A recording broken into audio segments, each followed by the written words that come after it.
नमस्कार। आज BEd second year subject अपना पेडागोजी ऑफ पॉलिटिकल साइंस, जिसके अंतर्गत में हमने पिछले अपने क्लास में हमने ये पढ़ा था कि वर्तमान पाठ्यक्रम के क्या दोष हैं, उनके बारे में हमने देखा था, जिसमें हमने देखा कि संकीर्णता है, चाहे व्यक्तिगत विभिन्नता है, चाहे बाहुल्यता है, और इनके बारे के साथ साथ में वर्तमान जो परीक्षा पद्धति है उसमें भी कई प्रकार की कमियां हैं, और वो जो पाठ्यक्रम है उसमें परीक्षा केंद्रित है और उनमें उद्देश्य विहीनता भी पाई गई है, और यानी उद्देश्यों को वह भूल चुके हैं और उन उद्देश्यों की प्राप्ति के लिए उन्होंने किसी प्रकार के समाधान का कोई उपाय नहीं बताया है। इसी के साथ साथ में क्रिया का भी अभाव पाया गया है, यानी बालक जो प्रैक्टिकल करके जो सीखता है उसका अभाव पाया गया है, और इसके साथ में जीवन से उनका कोई संबंध नहीं है। तो हमारा पाठ्यक्रम ऐसा होना चाहिए कि जीवन से संबंधित हो और जीवन की क्रियाओं से संबंधित हो और वह जीवन में उपयोग कर सके।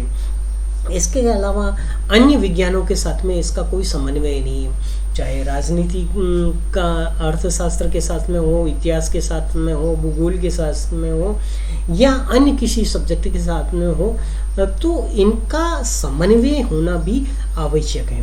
तो इनके अध्ययन करने के बाद में हमें यह आवश्यक हो जाता है, क्योंकि हम एक टीचर हैं तो हमें यह निर्धारित कर लेना चाहिए कि हमारा पाठ्यक्रम में ये दोष हैं तो इनको हम किस प्रकार दूर कर सकते हैं। तो पाठ्यक्रम में व्यापकता लाई जाए, जो कि पहला हमारा दोष था संकीर्णता।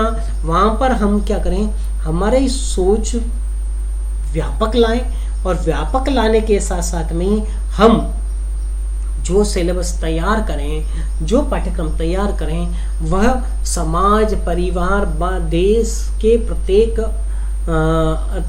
तबके तक वह पहुँचे। यानी उसका उपयोग केवल परीक्षा के लिए नहीं किया जाए, कि बल्कि बालक वो विद्यालय में और विद्यालय के बाहर जाकर भी उसका सही ढंग से उपयोग करें। तो यह महत्वपूर्ण हो जाता है। ये पाठ्यक्रम में व्यापकता जब तक नहीं लाई जाएगी तब तक उसका उपयोग नहीं किया जाएगा। इसका उपयोग अधिक से अधिक, जैसे क्रीड़ा स्थल पे है, या ऐसा कोई सामाजिक विद्यालय स्तर पर ऐसा कोई कैंप लगाया जाए जिसके माध्यम से उसको प्रदर्शित किया जाए, या ऐसी कोई प्रदर्शनी लगाई जाए, या पारस्परिक प्रयोगशाला आदि है उसका निर्माण किया जाए, जिससे उसका अधिक से अधिक उपयोग कर सकें। फिर परीक्षा के महत्व को थोड़ा कम किया जाए। वर्तमान में सब मेन उद्देश्य ही परीक्षा है।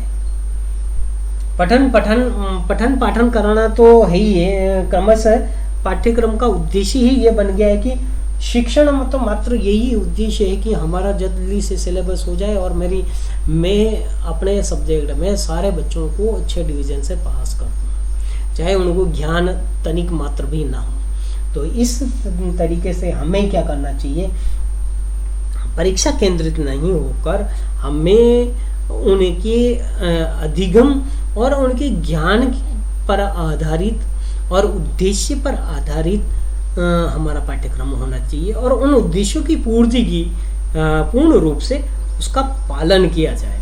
तो इस प्रकार का उद्देश्य लेकर हमें सिलेबस या पाठ्यक्रम का निर्माण करना है।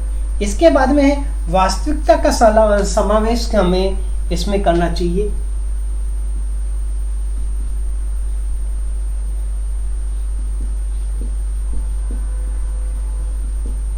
इसके अंतर्गत वास्तविकता का समावेश आप जब तक नहीं करेंगे, उसमें टॉपिक को वास्तविक रूप से लागू नहीं करेंगे, तब तक वह पाठ्यक्रम व्यवस्थित और वह पूर्ण रूप से उसको लागू नहीं करेंगे।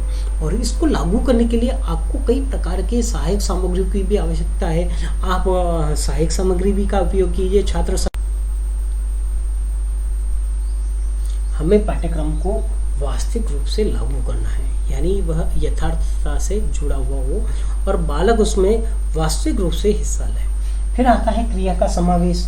अब इसके अंतर्गत में बालक करके सीखता है, यह सिद्धांत महत्वपूर्ण होता है। अतः हमें इस सिद्धांत का अधिक से अधिक उपयोग करें, जिससे कि बालकों को आपने कुछ भी टॉपिक समझाया, बालकों को उसको क्रियात्मक रूप से आप गर्भ से करके लाने के लिए दे दें, या आप जब आपका टॉपिक कंप्लीट हो जाता है, इस प्रकार की प्रयोगशाला है, या आप उसको क्रियात्मक रूप से बच्चों को कई प्रोजेक्ट बना के लाएं, ग्रुप में दे दें, या इंडिविजुअल रूप से भी आप उसको करवा सकते हैं। तो आप उसकी क्रिया के माध्यम से करवाएं तो ज़्यादा बालक उसको सीख पाएगा।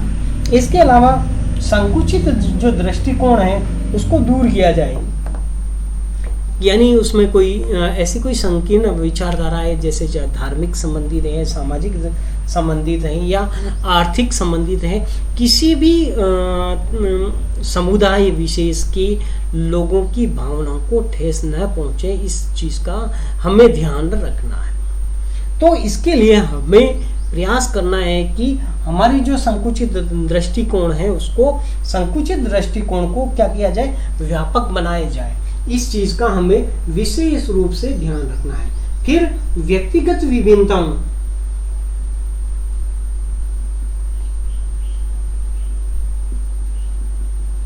व्यक्तिगत विभिन्नताओं का ध्यान रखा जाए।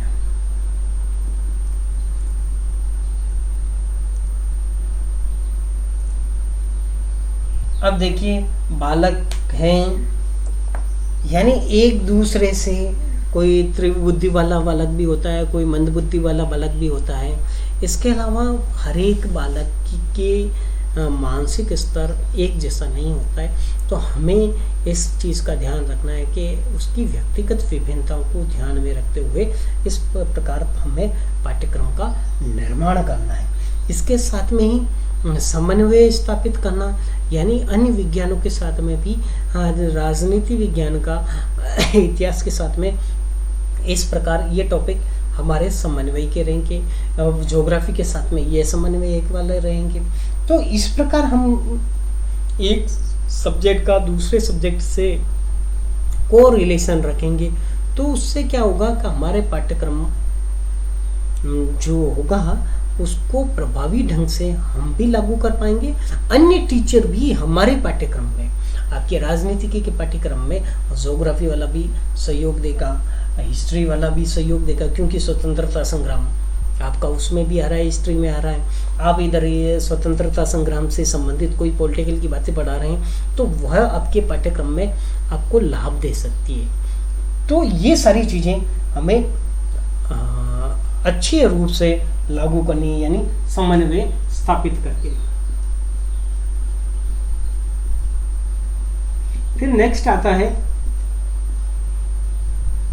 पाठ्यक्रम को अधिक बोझिल नहीं बनाना है। हमें पाठ्यक्रम में इस प्रकार की सामग्री को जोड़ना है जो हमें बहुत ही आवश्यक हो, वही चीज़ें हमें उसके अंतर्गत रखनी है। बाकी की जो बोझिल वाली बातें हैं, जो सामान्य बातें हैं, वह आप सामान्य रूप से बालक को समझा दें, और इस प्रकार वह हमारा जो पाठ्यक्रम होगा वह बहुत ही सामान्य और सरल और सहज होगा।